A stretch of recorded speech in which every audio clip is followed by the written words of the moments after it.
श्री स्वामी समर्थ। माघ महिन्यातील कृष्ण पक्षातील चतुर्थी तिथीला संकष्टी चतुर्थी येते, पण यंदा ही चतुर्थी मंगळवारी येत असल्याने तिला अंगारकी चतुर्थी असे म्हणतात। तसेच अंगारकी चतुर्थीला अनन्यसाधारण धार्मिक महत्त्व आहे। तर या दिवशी मनोकामना पूर्तीसाठी बाप्पाची मनोभावे पूजा, तसेच आपण अंगारकी चतुर्थीचं व्रत केल्यास तर बाप्पा आपल्यावर प्रसन्न होतात, आपली इच्छापूर्ती करतात अशी मान्यता असते। तर आपल्याला एक साधा सोपा एक उपाय करायचा आहे। आपली जी इच्छा असेल, आपली इच्छापूर्ती करण्यासाठी एक उपाय करायचा आहे, एकदम सोपा आहे तो।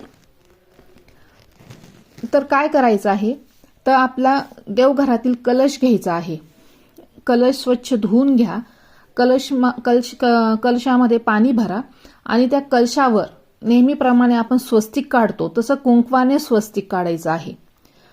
तर जे पाणी भरलेलं आहे त्यामध्ये एक नाणं, एक सुपारी, हळद कुंकू व्हायचंय, अक्षदा टाकायची आहे आणि एक फूल टाकायचं आहे। आणि हे कलशाचं आपण जे करत आहोत हे काम, कलशाला आपण स्वस्तिक काढत आहे, आपण ह्या ज्या गोष्टी करत आहोत, तर ह्या गोष्टी करता करता आपल्याला आपल्या मनात जी इच्छा आहे तर ही इच्छा आपल्याला मनामध्येच बोलायची आहे। तर हा कलश हे हळदी कुंकू फूल वाहिलं त्यानंतर कलशाला कलावा बांधायचा आहे। अशा प्रकारे हा कलश तयार करायचा। आणि आता हा कलश कुठं ठेवायचा, तर हा कलश गणपतीच्या उजव्या बाजूला ठेवायचा आहे। तर जर देवघरामध्ये जागा नसेल तर देवघराच्या थोडंसं बाजूला जरी ठेवलं तरी चालेल। एक प्लेट घ्यायची आहे, त्याच्यामध्ये तांदूळ टाकायचं, तांदळामध्ये हळद कुंकू व्हायची आहे आणि तो कलश तिथं ठेवायचा आहे। आता कलशामध्ये ह्या गोष्टी आपण सगळं केल्यावर कलशामध्ये काय करायचं आहे, तर सगळ्यात महत्त्वाचं म्हणजे आता करायचं आहे आपल्याला दुर्वा घ्यायची आहे।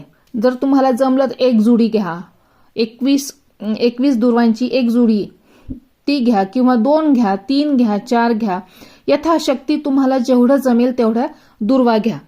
शक्यतो एक जरी घेतली तरी चालेल, कारण की ह्या वातावरणामध्ये दुर्वा सहसा भेटत नाही आपल्याला।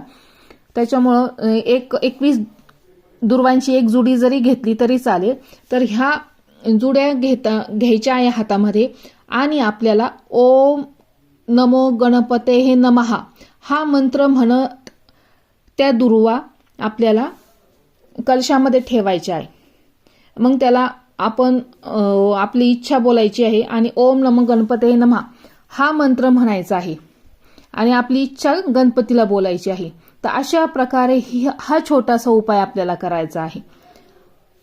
आणि दुसऱ्या दिवशी काय करायचं आहे, हा कलश विसर्जित करायचा आहे। तर आपण हे पाणी झाडांना टाकायचं आहे, तुळशीला टाकायचं नाही।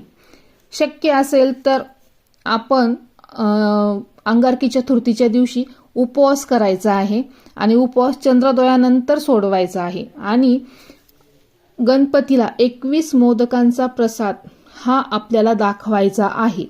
अशा प्रकारे हा उपाय ना आपल्याला करायचा आहे त्या दिवशी। तसेच अजून एक छोटासा उपाय करायचा आहे, तो म्हणजे आपल्या घरातील मुलाबाळांसाठी।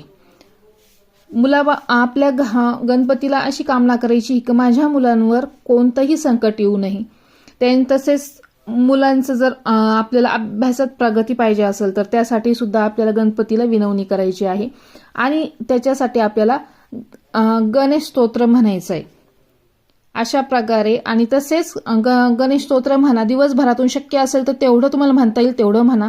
आणि गणपती अथर्व शीर्ष हे तुम्हाला म्हणायचं आहे। हे तुम्ही 1 वेळेस म्हणा, 11 वेळेस म्हणा, म्हणजे दोन्ही स्तोत्र तुम्हाला 1 वेळेस 11 वेळेस यथाशक्ती तुम्हाला जेवढं जमेल तेवढं म्हणा। आणि गणपतीला 21 मोदकांचा नैवेद्य उद्या दाखवायचा आहे। शक्य असल्यास उपवास करा, नसल्यास तर ह्या सगळं उपाय करून गणपतीची पूजा करा। आजची माहिती आवडल्यास लाईक करा, कमेंट करा। श्री स्वामी समर्थ।